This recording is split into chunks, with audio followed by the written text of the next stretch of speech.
Abşeron Regional Təhsil İdarəsinin tabeliyində fəaliyyət göstərən İsmət Qayıbov adına Sumqayıt şəhər 1 nömrəli tam orta məktəbdə şagirdlərin vətənpərvər ruhda böyümələri üçün hər cür şərait yaradılıb. Təhsil ocağında aparılan məqsədyönlü işlər nəticəsində şagirdlərin həm bilik səviyyəsinin yüksəldilməsi, həm də milli mənəvi dəyərlər əsasında formalaşdırılması daim diqqət mərkəzində saxlanılır. Məktəbin direktoru Kəmalə Hüseynovanın rəhbərliyi ilə tədris-tərbiyə prosesi yüksək səviyyədə təşkil olunub. Onun vətənpərvər mövqeyi, şagirdlərə göstərdiyi xüsusi diqqət və qayğı məktəbdə sağlam pedaqoji mühitin formalaşmasına mühüm töhfə verir.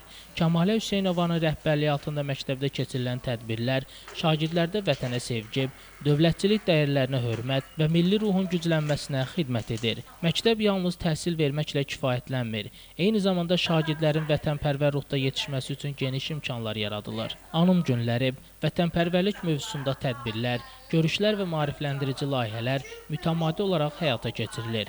Bu cür fəaliyyətlər şagirdlərin cəmiyyətə faydalı, milli şüura malik vətəndaş kimi formalaşmasında mühüm rol oynayır. Qeyd edək ki, İsmət Qayıbov adına Sumqayıt şəhər 1 nömrəli tam orta məktəbdə şagirdlər üçün ümumilikdə gözəl və təhlükəsiz təhsil mühiti yaradılıb. Müəllim-şagird münasibətləri sağlam əsaslar əsasında qurulub və hər bir şagirdin fərdi inkişafı diqqətlə izlənilir. Şəmsdan Fikrətli, Elbrus İsmailov, Bugün informasiya proqramı üçün.